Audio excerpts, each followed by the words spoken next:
भगवते वासुदेवाय।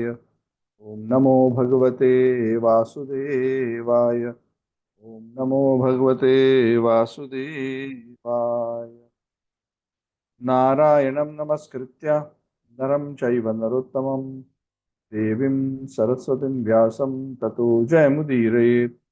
नष्टप्रायेषु भद्रेषु नित्यं भागवत सेवया भगवती उत्तमश्लोके भक्तिर्भवति नैष्टिकी। कृष्णाय वासुदेवाय देवकी नंदनाय च नंदगोपकुमाराय गोविन्दाय नमो नमः। ओम अज्ञानतिमिरान्धस्य ज्ञानाञ्जनच्छलाकया चक्षुरुन्मिलितं येन तस्मै श्रीगुरवे नमः। श्रीचैतन्यमनोभीष्टं स्थापितं येन भूतले स्वयं रूपः कदा मह्यं ददाति स्वपदान्तिकम्। वन्देऽहं श्रीगुरोः श्रीयुतापदकमलं श्रीगुरून् वैष्णवांश्च श्रीरूपं सागरजातं सहगणा रघुनाथान्वितं तं सजीवं साद्वैतं सावधूतं परिजनासहितं कृष्णचैतन्यदेवं श्रीराधाकृष्णपादान् सगणललिता श्रीविशाखान्वितांश्च। हे कृष्ण करुणा सिंधु दीनबंधु जगतपते गोपेशा गोपिकाकान्त राधाकान्त नमोस्तुते। तप्तकाञ्चन गौरांगी राधे वृंदावनेश्वरी वृषभानुसुते देवी प्रणमामि हरिप्रिये। वंशकल्पतरुभ्यश्च कृपा सिन्धुभ्येव च पतितानां पावनेभ्यो वैष्णवेभ्यो नमो नमः। जय श्री कृष्ण चैतन्य प्रभु नित्यानंद श्री अद्वैत गदाधर श्रीवासादि गौर भक्त वृंद। हरे कृष्ण कृष्ण कृष्ण हरे हरे, हरे राम राम राम हरे हरे। नमो विष्णुपादाय कृष्णपरिष्ठाय भूतले श्रीमते नमो विष्णुपादाय कृष्णपरिष्ठाय भूतले श्रीमते भक्तिवेदांत स्वामी नाम्ने नमस्ते सारस्वती देवी गौरवाणी प्रचारिणे निर्विशेषण्यवादी पाश्चात्य मुखं करोति वाचालं पंगुं लङ्घयति कृपातमहं वन्दे श्रीगुरुं दीनतारिणं परमानन्दमाधवं श्रीचैतन्य। हरि ओम तत्सत्। Hare Krishna. Thank you all for joining. In the last class, we gave an introduction to what the eighth canto covers, and we also covered the first chapter of the eighth canto. So we are intending to cover chapter 2 of the eighth canto. This chapter is entitled The Elephant Gajendra's Crisis. It's a very, very beautiful story. So many of the pastimes in the Srimad Bhagavat, or the vast majority, are relating to humans who are devotees, or even devatas and other divine personalities. But this is one of those examples where an elephant took shelter of the Lord and was delivered from a grave danger by the mercy of the Lord. This pastime is also famously known as the Gajendra Moksha pastime, the moksha or the liberation of the elephant king Gajendra. Very, very popular, very famous, very instructive pastime, full of wonderful lessons. So this particular chapter, this pastime is covered in a couple of chapters. So this chapter 2 of the eighth canto gives part of the story, and then the rest of the pastime covers in the subsequent chapter. So very quick recap before we get into the pastime proper. We discussed that the eighth canto is primarily focused on the topic of Manvantaras. Parikshit Maharaj is very keen to learn from Shukadev Goswami that you have already explained so much about Swayambhuva Manvantara. Please describe in detail about the Lord's pastimes in various other Manvantaras. There are 14 Manvantaras. We are in the 7th Manvantar. And what are the pastimes in the previous Manvantara, this Manvantara, and the subsequent Manvantaras? Because every Manvantara which is a cycle of 71 Divya Yugas. Each Divya Yuga being a combination of Satya, Treta, Dwapara, Kali. 71 such cycles is the period of a Manvantara. Each Manvantara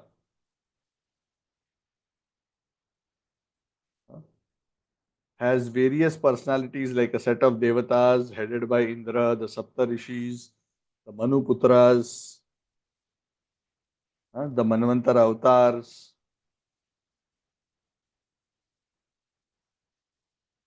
All these various six categories of personalities who help in the administrative affairs of that particular Manvantara. So starts with Swayambhu Manvantara, then we went through various Manvantaras. Currently we are in the Vaivasvata Manvantara. So the story of the fourth Manvantara was briefly hinted at. It was mentioned by Shukadeva Goswami to Parikshit Maharaj that in the fourth Manvantara, which is the Tamasa Manvantara, the Lord appeared in his Manvantara avatar as the son of Harimeda and Harini by the name of Hari. He was the Manvantara avatar. And that incarnation of the Lord by the name Hari is especially famous for delivering the elephant Gajendra, who was attacked by a crocodile. Gajendra Moksha. So when Parikshit Maharaj hears the mention of Gajendra's deliverance, he is very excited to learn more, to hear more, very eager. And he prompts Shukadeva Goswami, please, I want to know more about this Gajendra's pastime. Explain in detail. So that is how the narration of the various Manvantara avatars begins. It begins directly with the fourth Tamasa Manvantara, where Lord Hari's pastime in connection to Gajendra's deliverance are mentioned.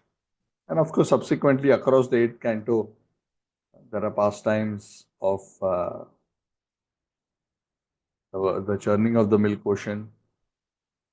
There are pastimes of Lord Vamana and so many other very, very beautiful pastimes. So we will go through those various pastimes as we progress across the eighth canto. But the eighth canto's first pastime is that of Gajendra.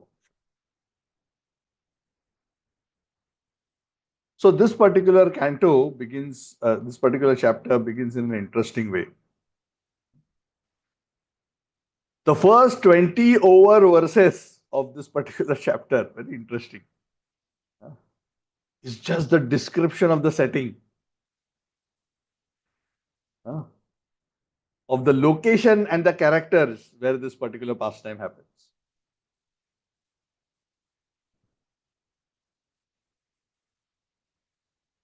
But just like, when there is a movie, oftentimes in a movie, especially when the movie is based on a character, there is some hero, some protagonist who's an exceptional person. The first 10 minutes of the movie is focused to exhibit the character, personality, and the extraordinary abilities of the hero, right? To show how great he is, how powerful. Establish his character, so powerful, so accomplished, so great, so much achievement. And then they'll show some action sequence to show, oh, he did this, he did that, how great he is. Sometimes a devotee may wonder why all these things are so important. Why not get straight to the pastime, straight to the story? Why not get straight to the story? Why not just begin with elephant's foot held by a crocodile? I mean, that's the essence of the story. So the Bhagavatam itself explains that scriptures, the Puranas, when they give Historical stories, these are all not imaginative stories, historical stories from the scriptures, they especially give stories which relate to big kings or big, powerful, prominent personalities.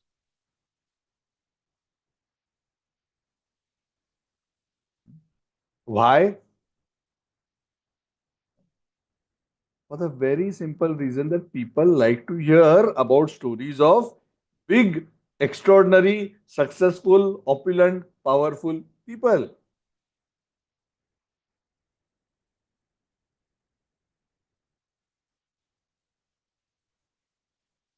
Is it that there are not many stories of many great devotees whose examples could not have been taken in the scriptures? No, there may be millions of devotees who have gone through extraordinary situations, circumstances, and very wonderful stories.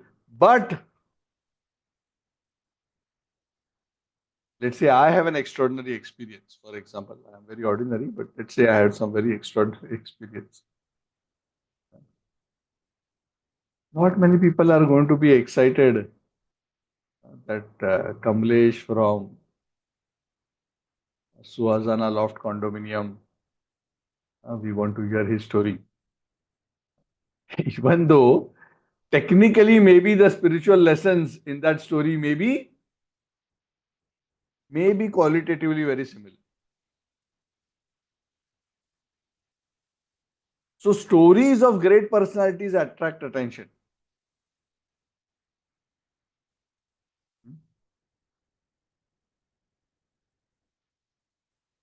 When a great powerful personality goes and visits a saint, then reels are made on that. What he question he asked, or what is the reply that that person gave, how he spoke, how he moved. Everyone is uh, scanning. They are very interested in each and everything. uh, And these kind of opportunities are excellent opportunities to actually put the message in because you have the attention of the people. So the Bhagavatam itself says that deliberately such kind of examples and stories are given. They are historical stories, they are not imaginary stories, but they are deliberately given because that is what excites and attracts people.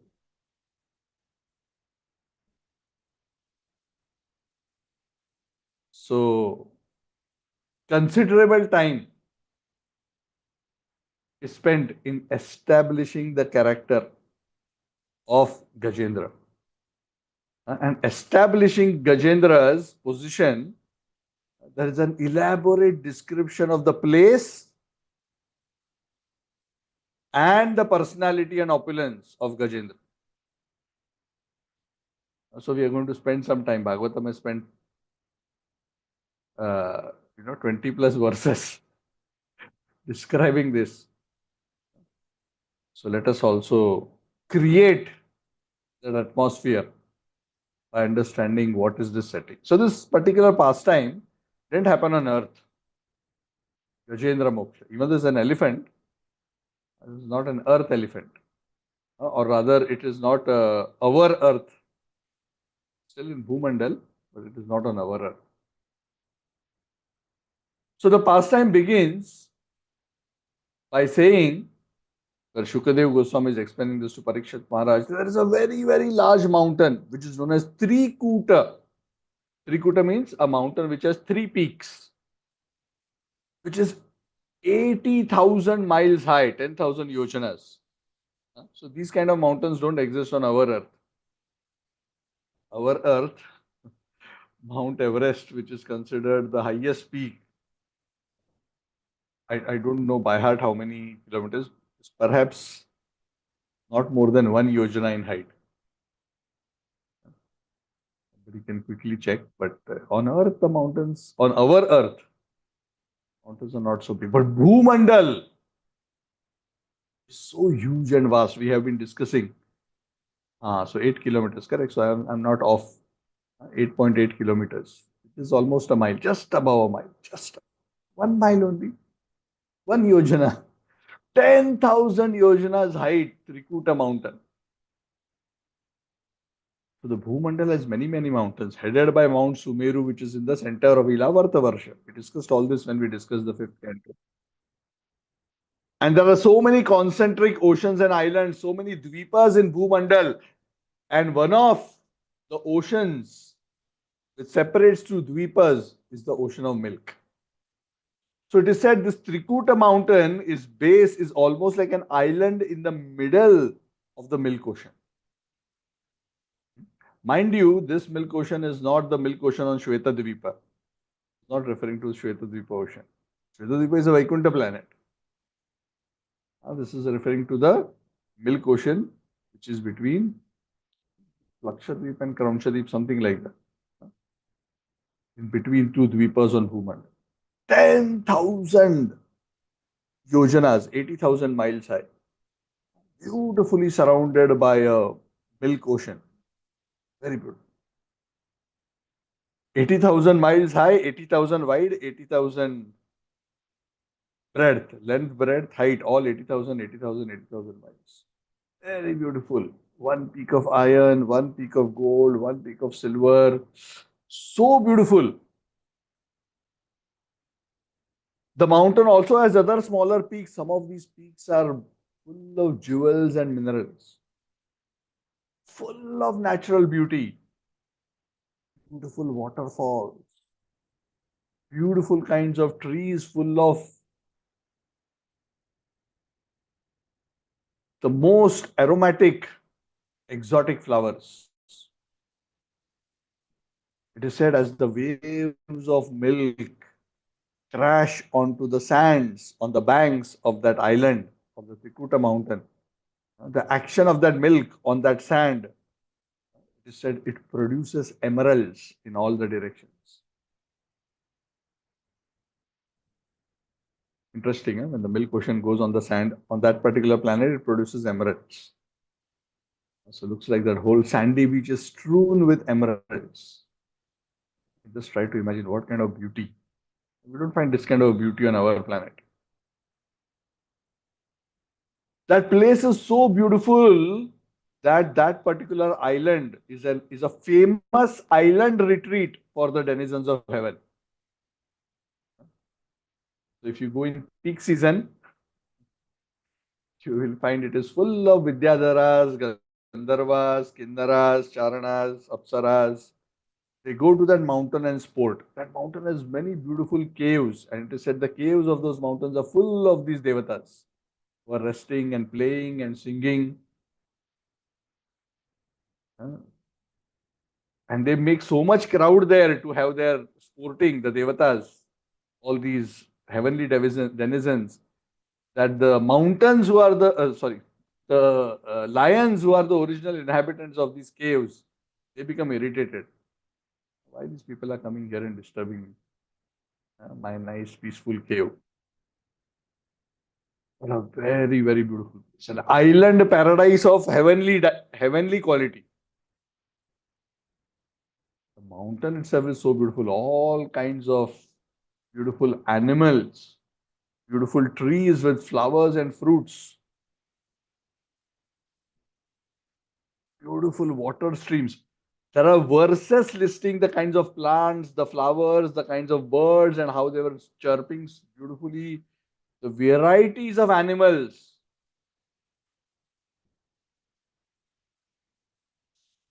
who are there.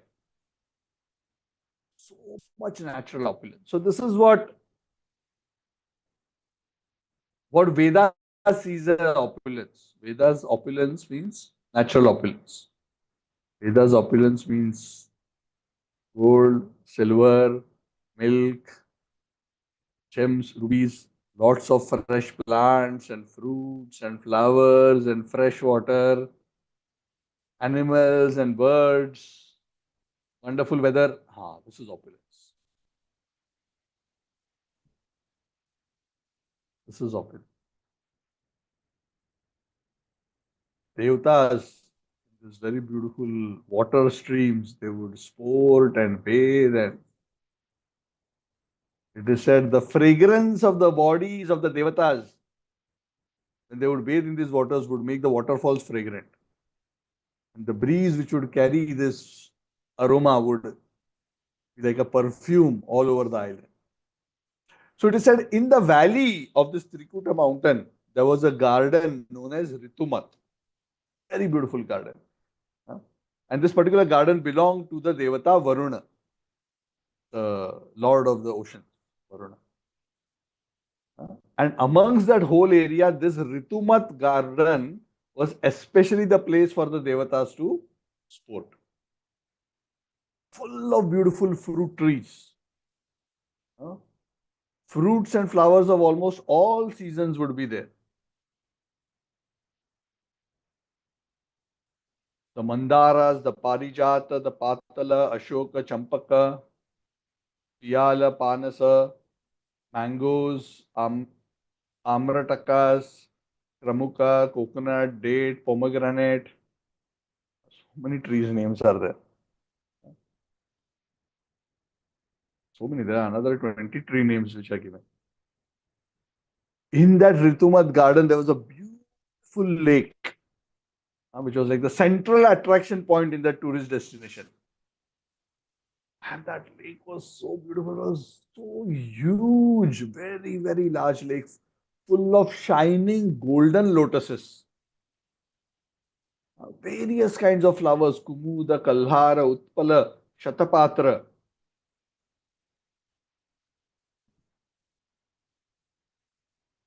So many bees would be hovering around these flowers, trying to extract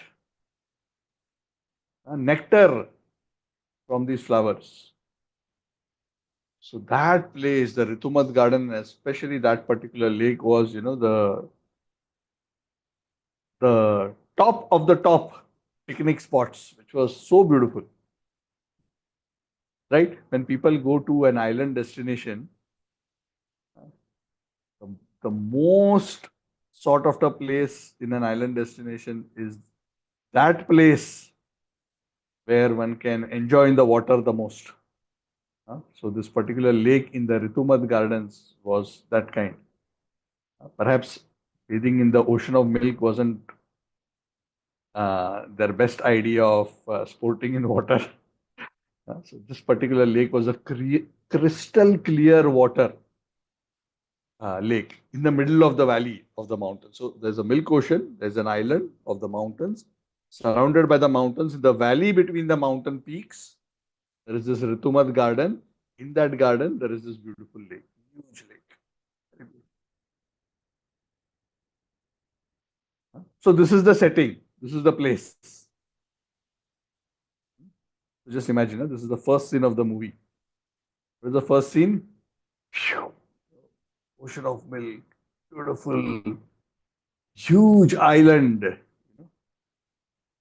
top view, three peaks made of gold and all this, and then zooming into Ritumat Gardens, all kind of beauty around, beautiful lake. Like, wow, what am I doing here in Kuala Lumpur? I must be here.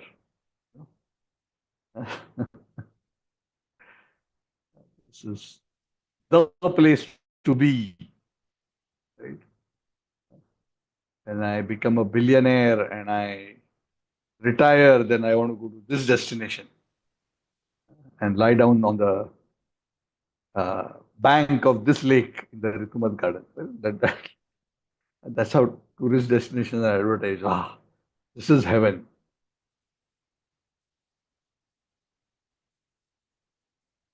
Now, after showing the beauty of the place, the scene shifts to suddenly to the king of elephants.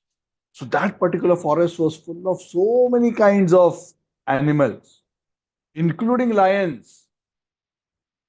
But the most prominent and powerful animal in that entire area was an elephant, the king of elephants, who lived in the forest around the Trikuta mountain. And he is wandering around the Trikuta mountain. One day, this is the story. One day he was wandering around the Trikuta mountain.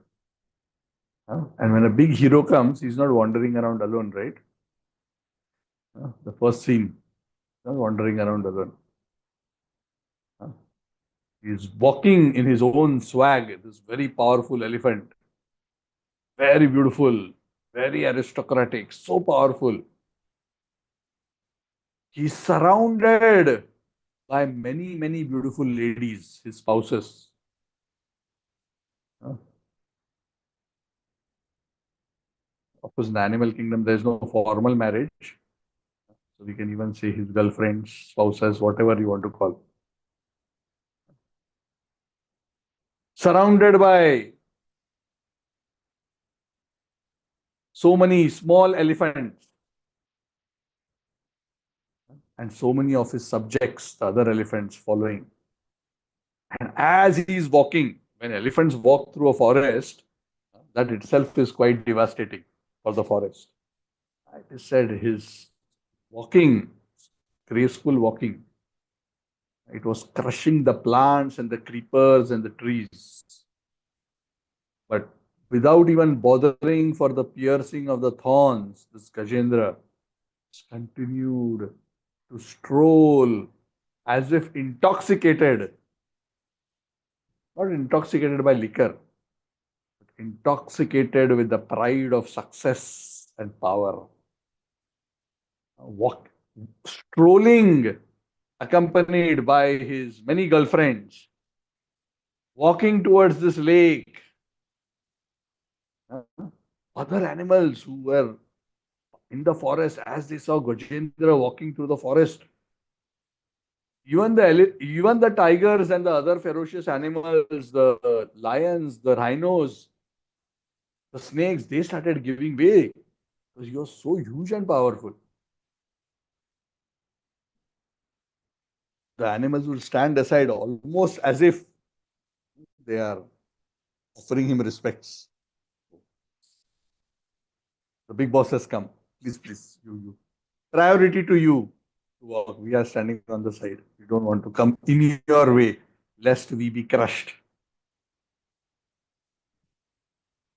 So, in this way, walking across the Trikuta mountain, he said this Gajendra was so huge and powerful. It is said as he was walking and he was strolling through the forest, he was making his way towards the lake. They said every step he would take, the Trikuta mountain would shake. That was the kind of power that this Gajendra had.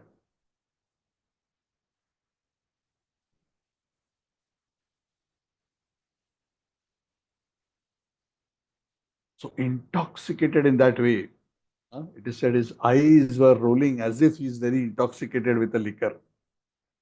huh. He, along with his associates, Gajendra, he made his way towards the lake. It is said when he reached the lake, such a beautiful, clear, crystal clear, fragrant water of the heavenly planets. After the long walk on the jungle trail, Gajendra and his girlfriends and the children and the whole group, whole picnic group, because they had come for a picnic into the lake. They were all very thirsty. They all arrived at the bank of the lake. And first, the king of the elephants, Gajendra, it is said, he entered the lake. Everyone first waited. Let the boss go. And the boss is here. Let the boss go. So everyone, in deference to him, allowed him to enter the water first. And with the aid of his trunk, he started drinking that fragrant, cold, refreshing water to relieve his fatigue.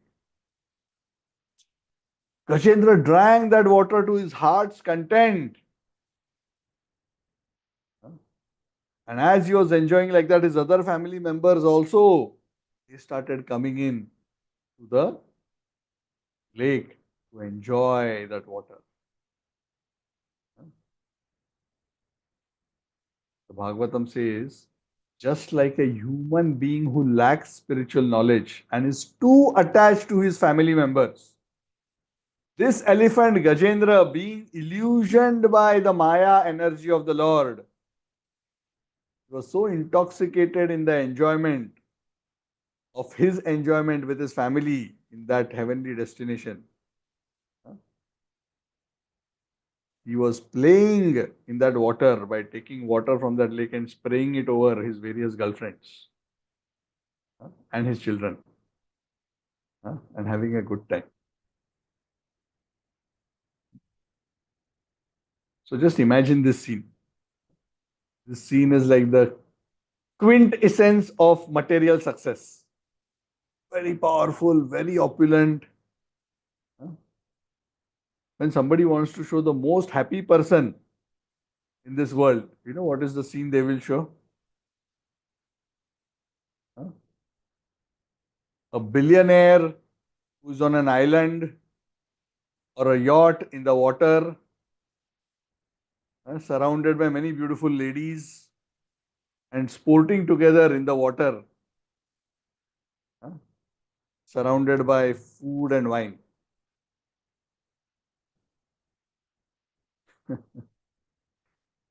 That is considered the uh, pinnacle of what success looks like.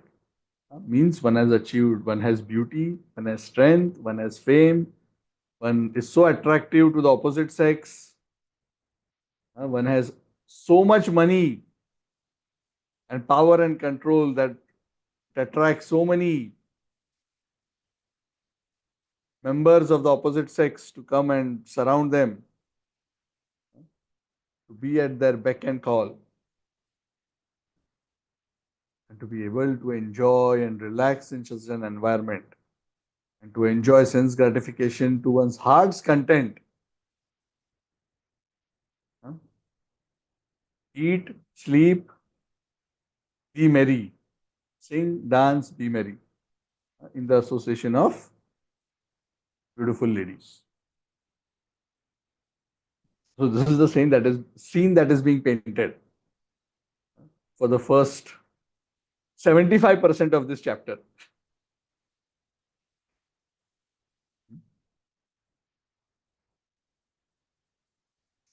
Now, another reason why this scene is being painted like this very elaborately. One is the reason that I explained to you, that usually, if this story was about me or you, then there wouldn't be so much excitement in most people to listen. Unless somebody knows me or somebody knows you, then they may be interested somewhat to hear about what happened to him. But when somebody is so rich, so powerful, so accomplished, then everyone wants to hear.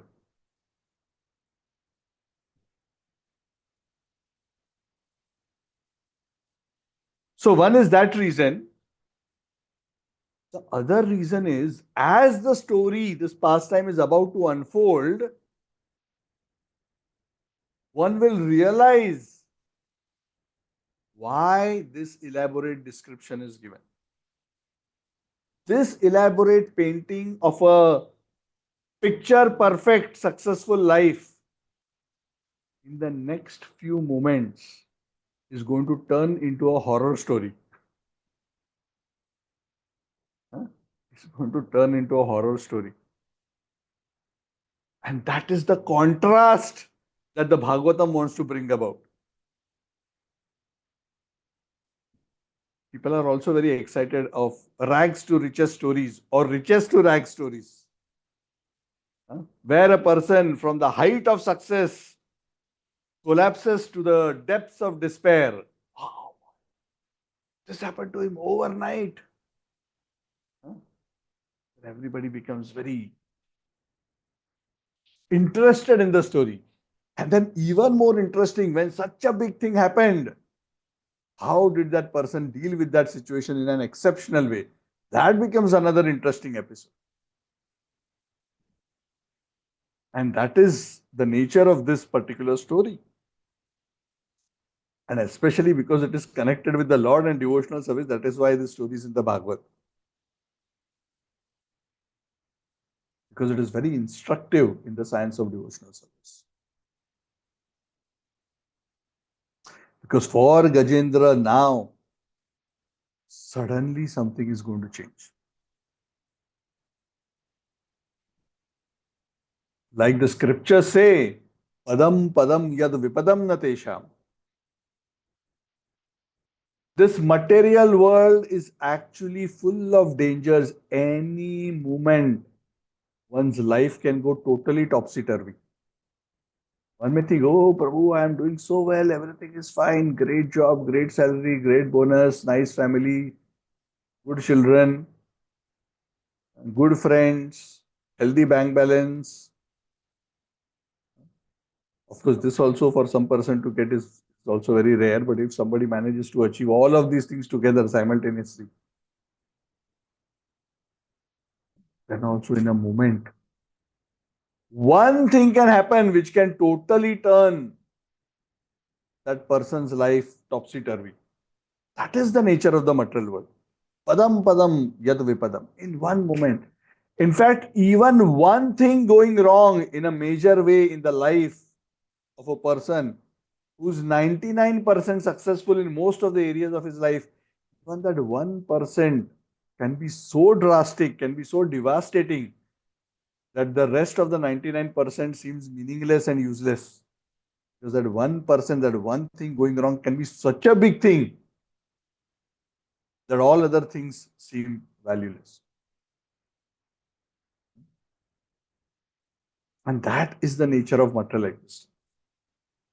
And that is what this pastime wants to instruct us, that the nature of material existence is such that no matter how successful you are, how rich you are, how powerful you are, how the world sees you as the most successful, the best example of enjoyer, still in a moment, the nature of the material world is things can go totally, totally wrong at the most unexpected time.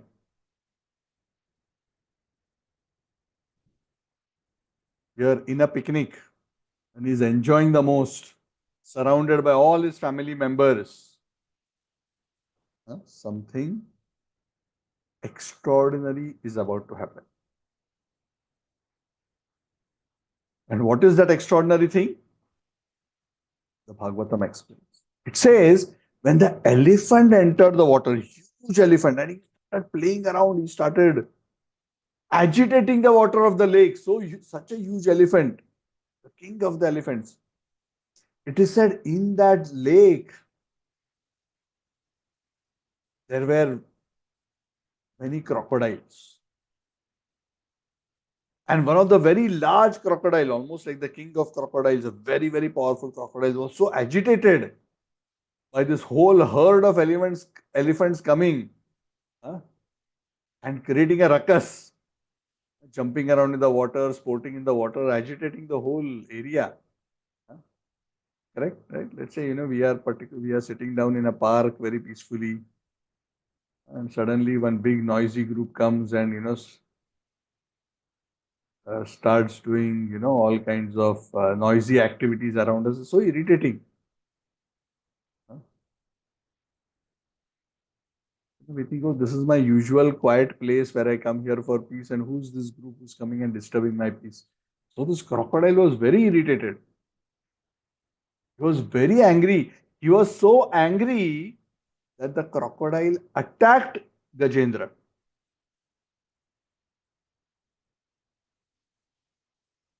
How did he attack? Elephant is so tall and huge. He wasn't fully immersed in the water. He was, partly submerged in the water. This particular crocodile, Nakra, came and with his huge jaws clamped onto the leg of Gajendra. One of his legs, he just to be grabbed by a crocodile by its jaws. Perhaps one of the most scary experiences that one can have. If any one of you has seen in Nat Geo or any other wildlife channel, how these crocodiles stay in stealth and suddenly attack animals who come on the bank of the water body to drink some water, and how they just pierce and drag them into the water. drown them. The crocodiles have a peculiar technique of killing. What is their technique? They grab the animal, pull. They are huge and powerful. They pull them into the water and they take them inside the water so they drown. They don't go and just simply fight and just kill them by biting. I mean, that bite itself is has the potential to almost kill instantaneously. For bigger animals, they will drag them into the water, drown them and kill them, and then they will eat them. Of course, in this particular case, Gajendra is the king of elephants. It's a very, very huge elephant. This crocodile was also very, very powerful. He held the foot of this elephant and was trying to pull him into the water to kill him. But the elephant is also so strong. It wasn't easy. Gajendra was trying to pull back from the crocodile and trying to get his foot released from the jaws of the crocodile. The crocodile was so powerful, so strong, that Gajendra was unable by force to release his trapped foot from the jaws of the crocodile. He tried once, he tried a second time. He went on trying, but no matter how hard he tried, was unable to set himself free.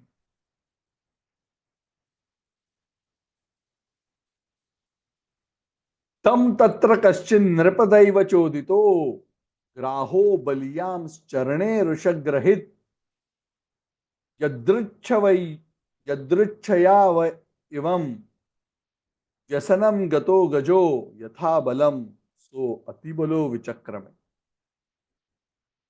He tried very hard, vichakrame, to free himself.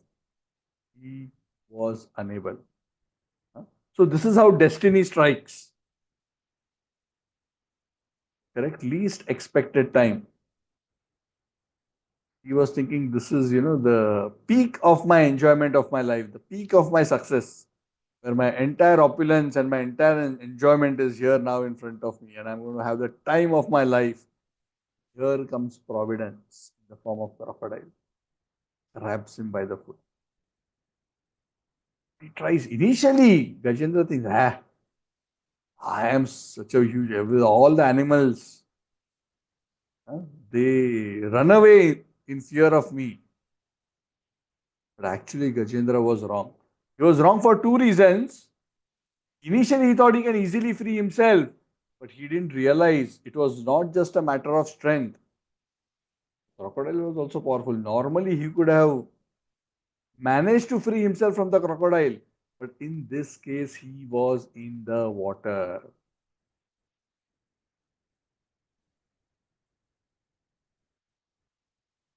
The elephant's natural environment is land, and the crocodile's natural environment is water.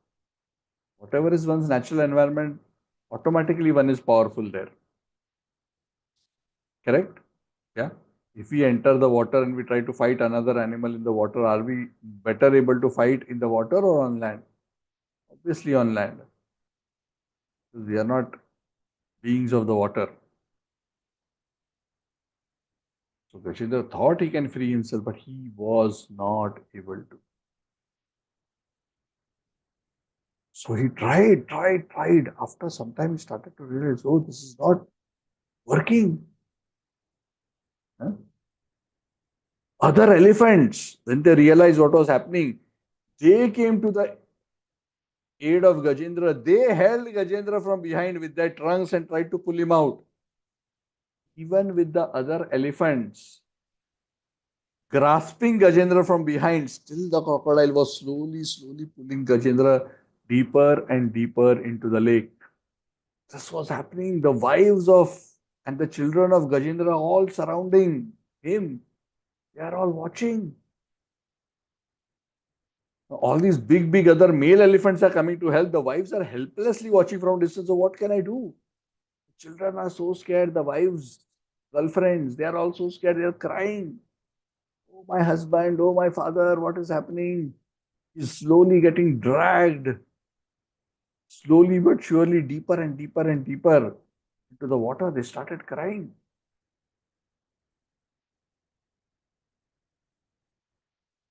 Sometimes Gajendra would get pulled a few steps into the lake, and then Gajendra would pull very hard, and again, two, three steps he would pull behind. Successfully, again, crocodile would drag him in. So Gajendra was few steps ahead, few steps behind, few steps ahead, few steps behind. Neither Gajendra was giving up, nor was the crocodile giving up.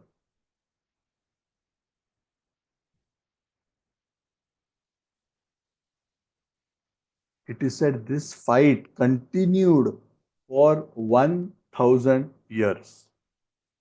Can you imagine being under the jaws of a crocodile? What a terror to be in a duel like this for 1000 years. Can you imagine what the picnic got converted into? And can you imagine the terror for the wives and the children who are in the water, who had just come to have a good time? What is the.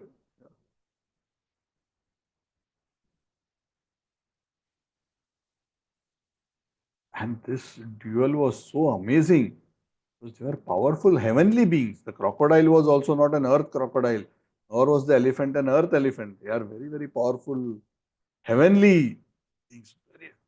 This duel was so extraordinary, this 1000-year duel, that even the devatas gathered in the sky to just see what is going on.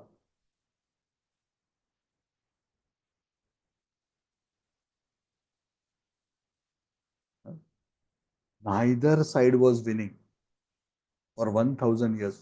But then, as time was passing and as 1000 years passed, slowly, slowly, Gajendra started becoming weak. Why? Because for Gajendra, ततो गजेन्द्रस्य मनोबलौजसाम कालेन दीर्घेन महान अभुद्व्ययः व्ययः. He started getting exhausted. विकृष्यमानस्य जले अवसिदतो विपर्ययो अभूत sakalam jalaukashah. The jalaukasha, the crocodile, whose home is the water. Jala okashah means the crocodile whose home is the water. It wasn't as difficult for the crocodile as it was for Gajendra because the crocodile was in its natural environment. So while the elephant was becoming weaker, crocodile wasn't becoming weaker proportionately. So slowly, slowly, as 1000 years passed, the elephant started to realize that it is a losing battle. The elephant was feeling weaker and weaker mentally, physically, and in his sensory power. An exact opposite thing was happening to the crocodile. Because probably the crocodile was also chewing on Gajendra's feet and also having his breakfast, lunch, and dinner for 1000 years. Even though it's not mentioned here, I'm assuming since he continued to feel nourished and enthused.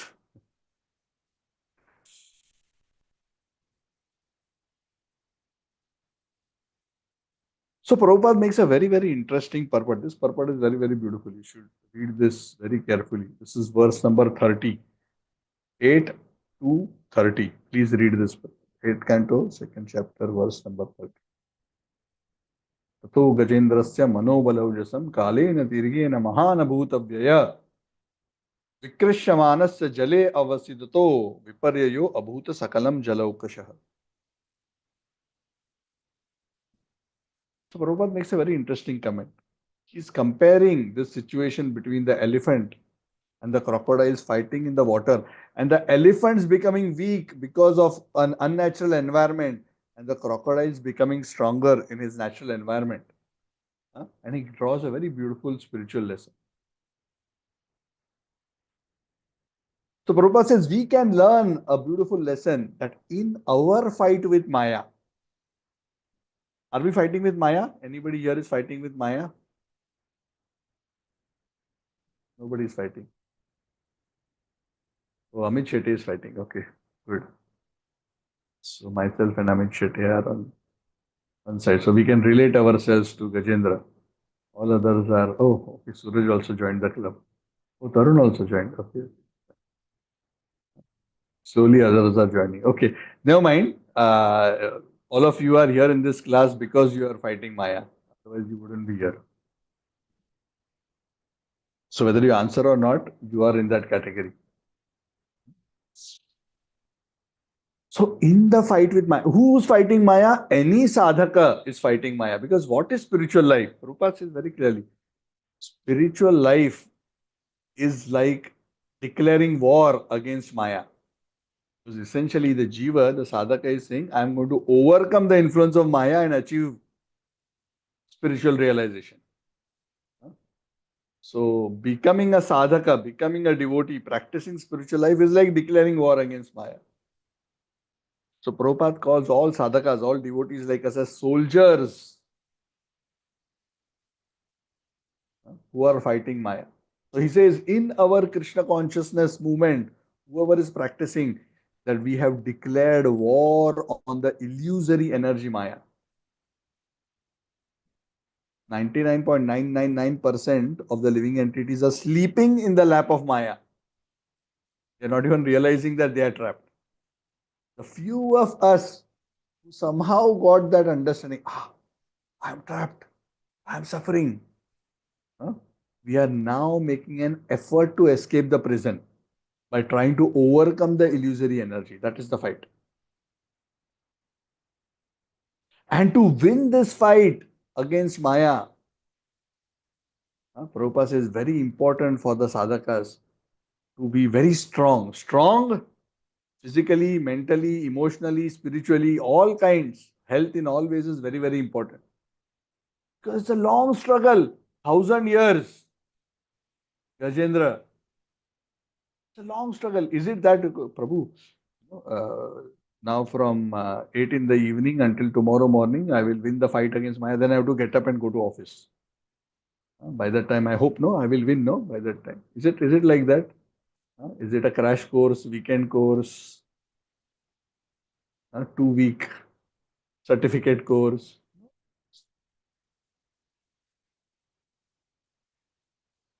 Even a full lifetime may not be adequate. Krishna says oftentimes sadhakas take many lifetimes to be fully purified.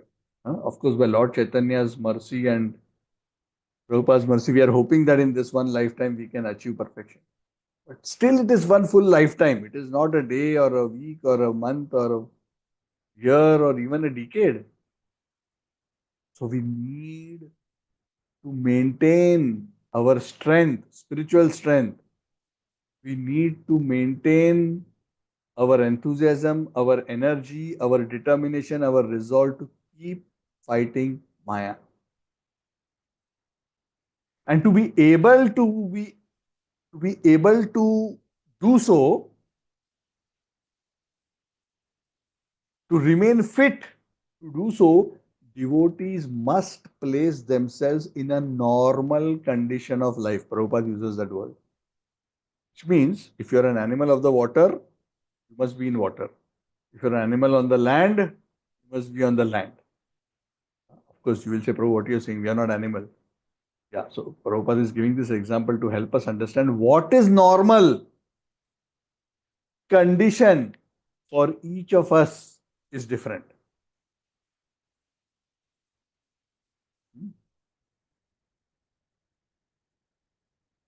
Prabhupada uses this word. I'll read these words because these are actually so powerful. Prabhupada's words, I cannot produce the same effect as Prabhupada's words here.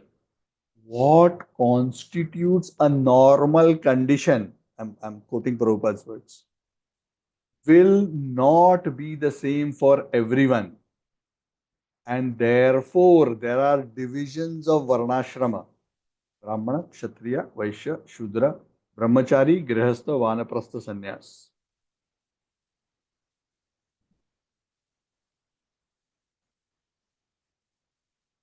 Generally, in the Kali Yuga, Prabhupada says sannyas is forbidden. It's very rare. So for most of us, let us keep sannyas aside. If we even take vanaprastha, would be. I don't know. Maybe some of you may take sannyas. I don't know. But still, even if you take, you are a very, very rare exception. But each of us, based on our psychophysical condition, our conditionings, our level of spiritual evolution, is most comfortable in a particular varna and ashram situation, isn't it? Huh? What that means is, for some people, to be a brahmachari, they are most comfortable. It is very normal for them to live a simple brahmachari life. If they get married, it will be a disaster. That person is not at all fit for marriage. So normal condition for such a person is brahmachari. For some people, the normal condition is have a job, have a wife, have a family. This is normal condition for them. For some, to be a soldier is normal condition. For some of us to think that we are a soldier, we will panic. Ah, war. Oh, you go and fight. I'll pray for you from here.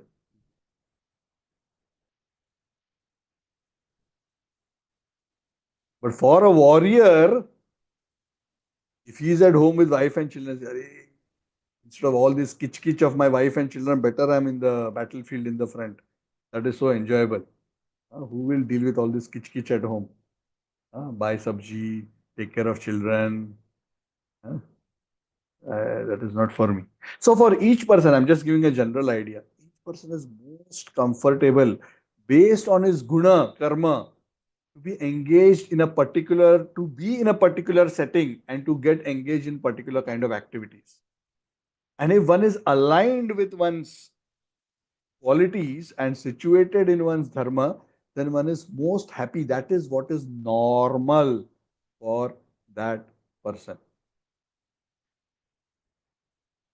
That's what Prabhupada says. If somebody really wants to get married, better he gets married. No need to artificially try to be a brahmachari. If one is artificially tries to be a brahmachari, whereas in his mind he's always thinking about girls, then he'll always be agitated in his mind. Better he peacefully gets married to one lady and lives with her and becomes happy. At least his mind is peaceful. Because unless the mind is peaceful by being situated in one's normal condition, one cannot focus and be absorbed in spiritual sadhana.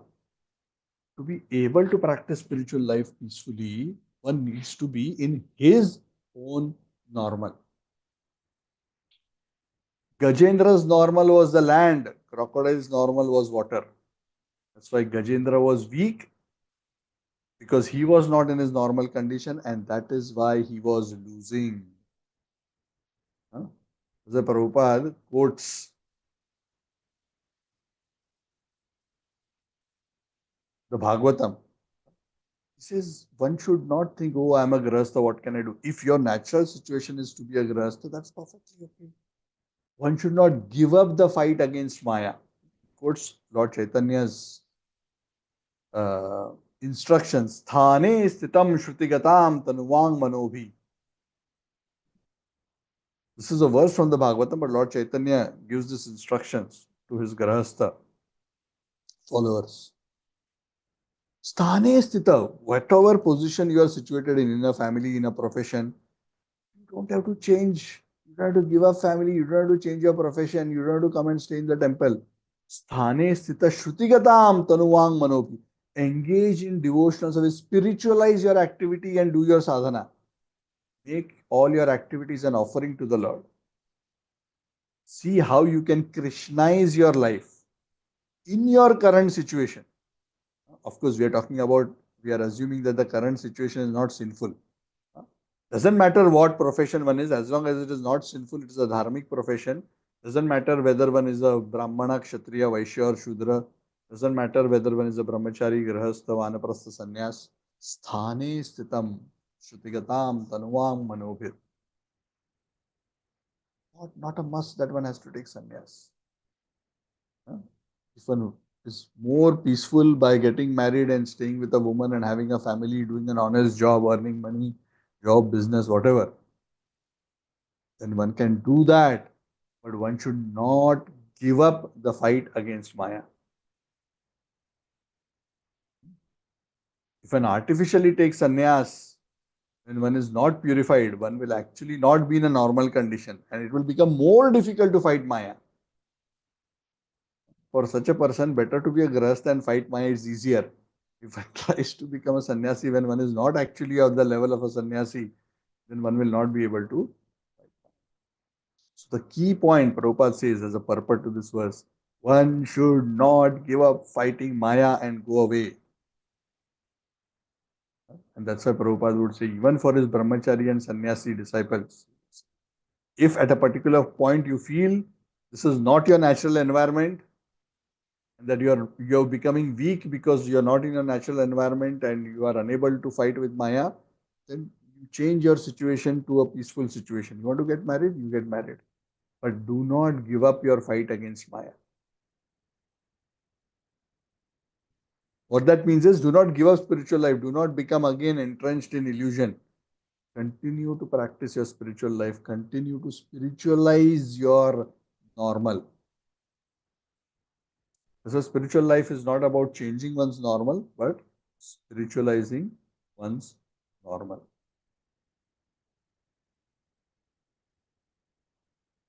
So when after 1000 years, when Gajendra realized he's becoming weak and weak and weak, and because of the will of providence, sometimes how to explain this kind of a situation? Sometimes just things just happen in our life, right?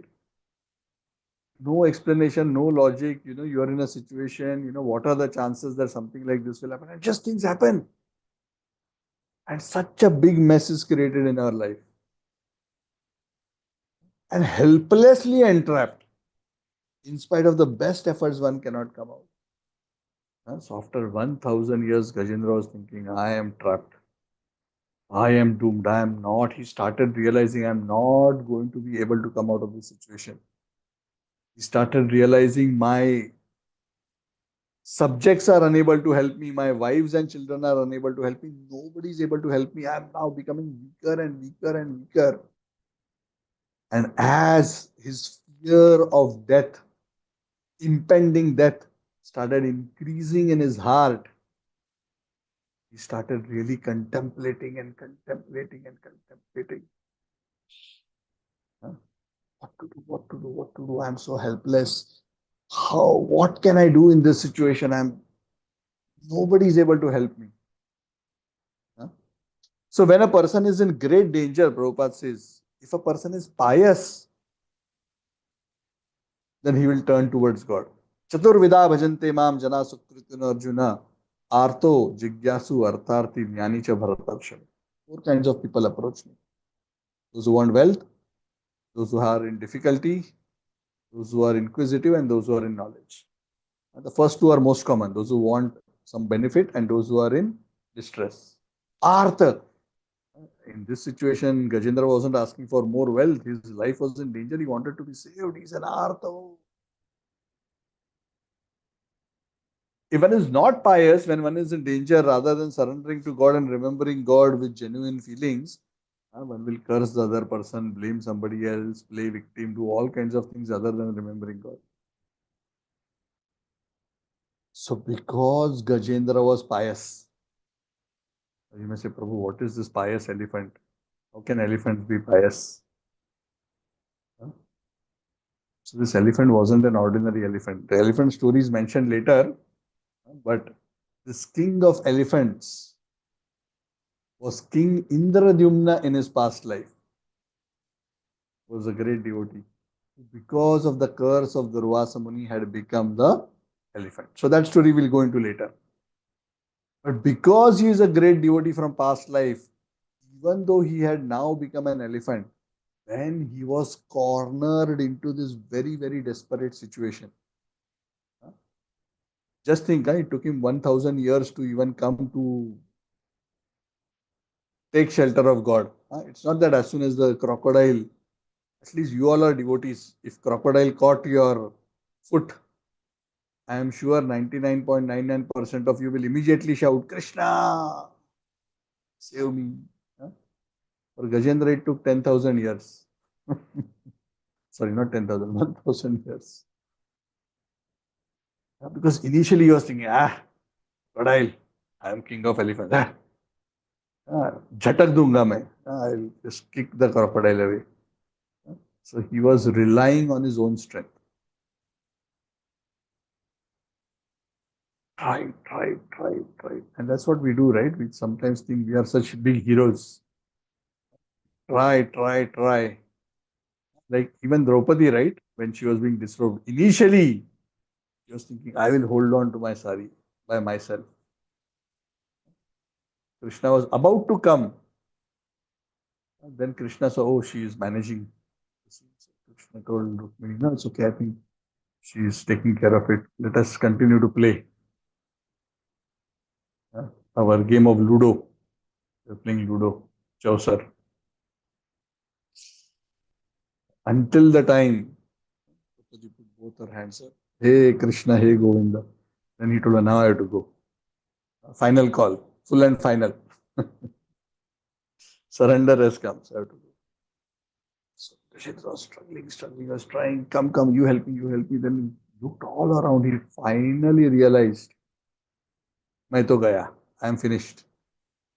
Nobody can help. No family, nor my subjects, nor other powerful elephants. He was seeing devatas also in heaven, watching this duel. To help him. Happens, right? Unfortunately, even in Kali Yuga, sometimes one gunda is beating up some innocent man on the streets. There are 200 people gathered around. Everybody is watching. Nobody is coming to help. Can you imagine the frustration of such a person? Everybody taking reels and saying, "Yeah, live coverage. This man is being beaten. Somebody should help him." But I'm so busy taking the reel, I can't help him. So imagine the scene. So it took 1,000 years. After 1,000 years of struggle, as he realized the futility of his efforts and as he started realizing that he is going to be finished, finally he reached the conclusion. What is the conclusion? Namam ime gyataya aturam gajaha kutah karinyah prabhavanti mochitum grahena pashena vidhaturavrito apyaham chatam yami paramparayanam. He basically summarized his condition. What is the summarization? All these other elephants, my friends, my relatives, they are not able to save me. They also can't save me. My powerful friends cannot save me. What to speak of my wives and children? What can they do? It is by my destiny that I have been put into this situation of this attack by this crocodile. And that is why, after careful deliberation, I have come to the conclusion that the only one who can help me in this situation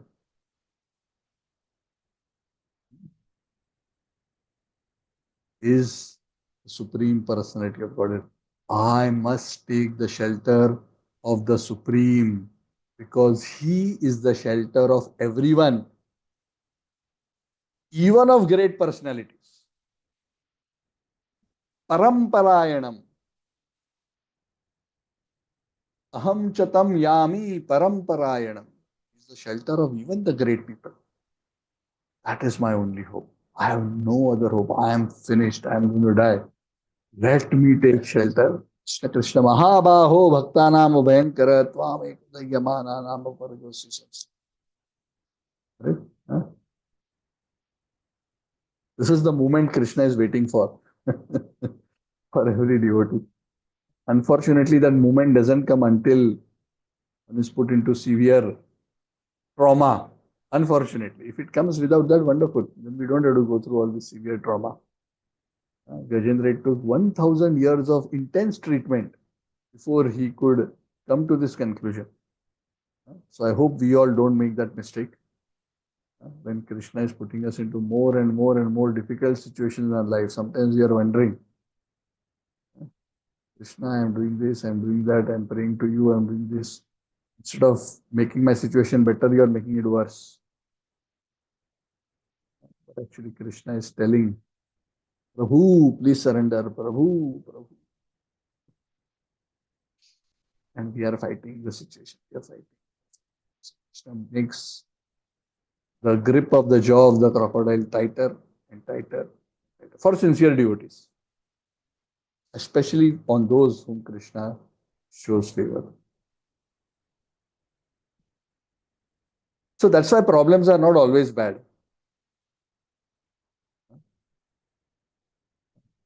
Sometimes we are, we think in our infinitesimal intelligence. We think, oh, Krishna made my life so smooth, Prabhu. I will chant so nicely. Prabhu, I will read Bhagavatam so nicely.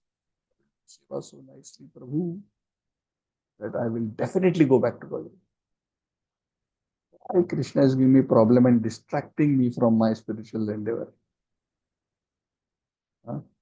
But Krishna, in his infinite intelligence, knows exactly what we need.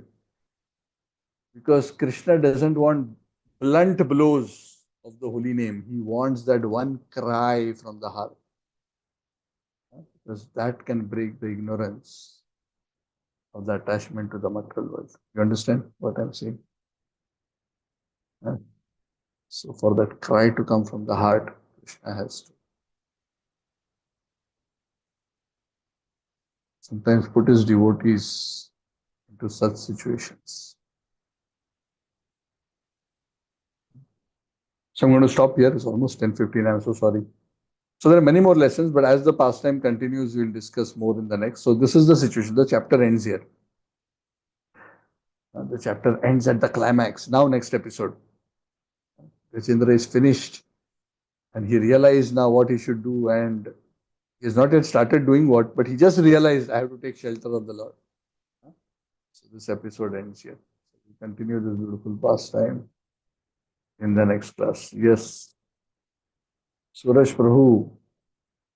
Yeah, Hare Krishna Prabhu. Prabhu, I have two small doubts. In Hmm. Bhagavad, most of the reference what they tell, Earth is Bhumandala, right? In the book. Earth means our planet Earth is a Huh. part of Bhumandal. So all these Puranas, when they tell Earth, it is not our actual Earth where we reside. It depends. If it says Prithvi, Okay. Prithvi refers to our Earth. But Okay. when they talk of Bhumandal, Hmm. refers to the entire Bhumandal, the whole plane with the seven dvipas, Yeah. Good. the seven oceans. Yeah. The other one, Prabhu. Yeah. A small doubt. Prabhu, this Linga Sharira, right?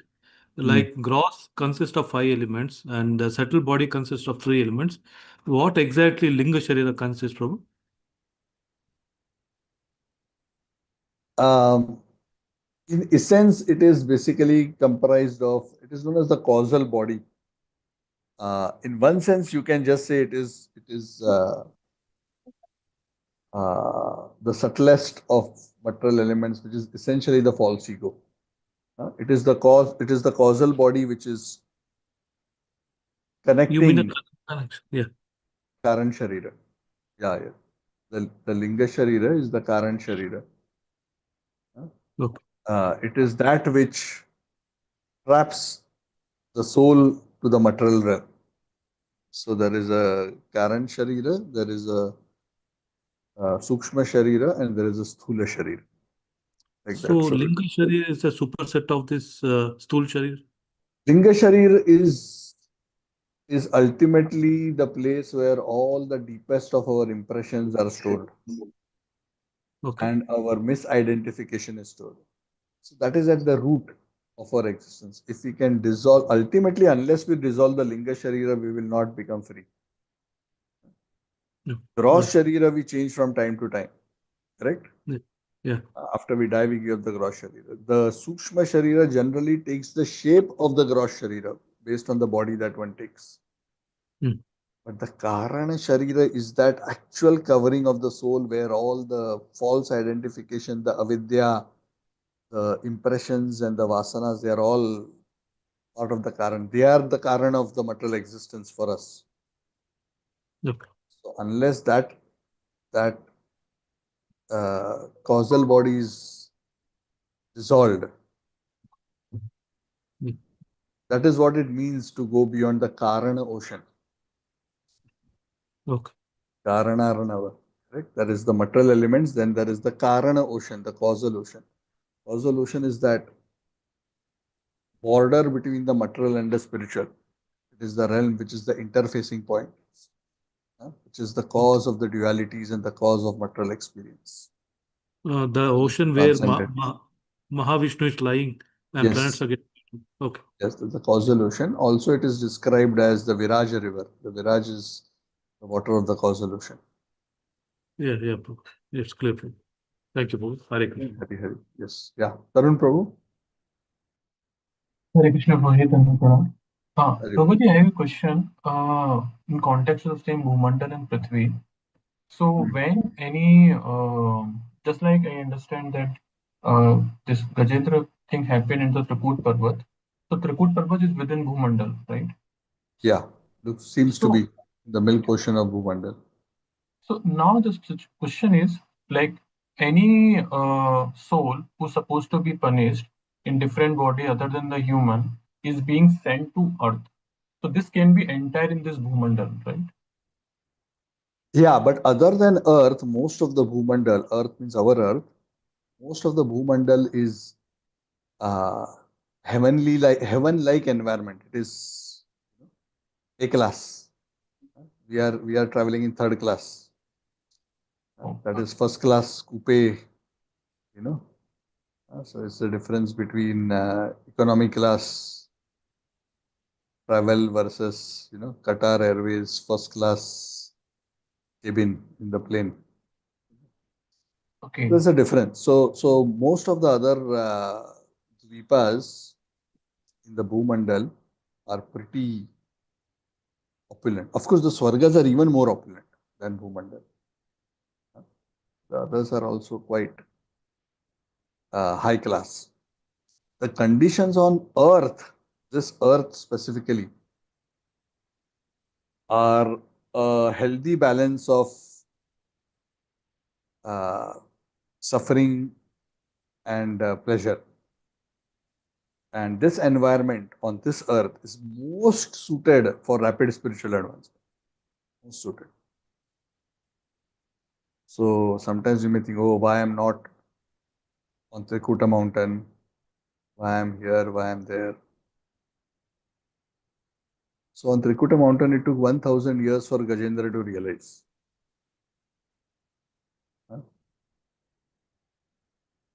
Because wherever there is a strong sense of material enjoyment, the realization of the miseries of material existence and the deep drive to transcend material existence and to achieve the lotus feet of the Lord will not come. So that is something which we'll discuss in the next class also in great detail. That's also one very, very important lesson. Why the Lord puts, because when one is in lot of opulence, Janmaishwarya Shruta Shribi Edamada Madhapuman Naiva Arahati Abhidatum. We'll discuss this in the next class and not go so much into that now. But yes, Earth condition is pretty balanced, but most of the other Bhumandal is pretty opulent.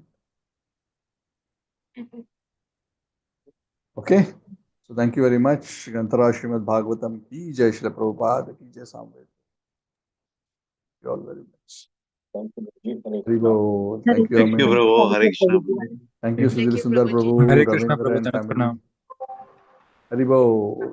Sarva Lakshmi Mataji, Snehaji, Suraj, Hare Krishna Prabhuji. Vikas, Siniji, Hare Krishna, Krishna Prabhuji. Priya Prabhuji. Mataji, Dandavat Sridevi Pranam. Mataji, Dandavat, Dandavat, Hare Dipali. Krishna Prabhuji. Haribo. Thank you, thank you. Thank you, everyone. I'll see you on Tuesday. So the intention is to have our CC class on Tuesday.